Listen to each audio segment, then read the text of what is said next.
Imagine a city built for the elite, a masterpiece of Soviet brutalism, designed to be the Atomgrad of the future.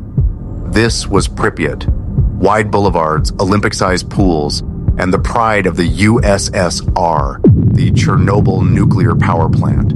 It was an architectural dream built on the doorstep of a sleeping beast. But on April 26, 1986, at 1:23 a.m., the dream didn't just end. It vaporized. The core of Reactor 4 was exposed, and the world's most dangerous building was born. To understand the explosion, we have to look at the blueprints of the RBMK-1000 reactor. It was a masterpiece of Soviet engineering, but it had a suicide switch built into its DNA. The control rods meant to stop the reaction were tipped with graphite.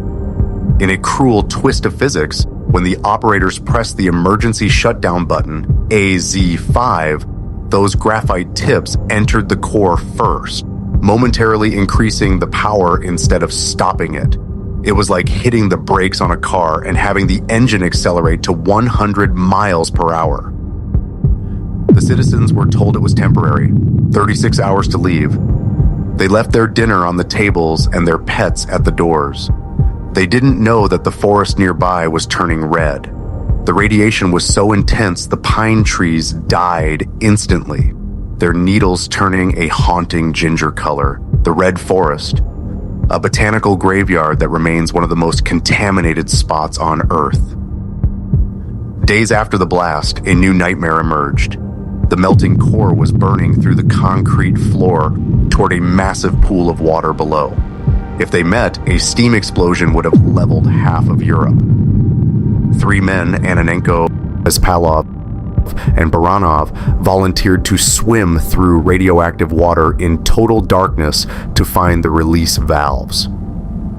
They were the architects of a miracle, working in a lightless tomb to save millions. Beneath the sarcophagus lies the most dangerous waste on the planet, the elephant's foot, a solidified mass of corium so radioactive that 300 seconds of exposure is a guaranteed death sentence. It is a structural anomaly, lava made of melted steel, concrete, and nuclear fuel that is still burning through the foundation today. Nature didn't leave. It adapted. But for humans, the environment became a forensic no-go zone. Deep in the exclusion zone sits an object so toxic it could kill you in minutes. They call it the claw. This was the machine used to clear the graphite from the roof of the reactor. No robot could survive the radiation, so they used biorobots, men with lead plates strapped to their chests. They had 90 seconds to work before the invisible fire burned their DNA. How do you bury a ghost? You build a tomb. The first sarcophagus was a desperate 200-day concrete rush, but it wasn't enough. Today, the world's largest movable metal structure, the new safe confinement, locks the radiation away for the next 100 years. It is a 36,000-ton architectural lid on a Pandora's box. Pripyat is no longer a city.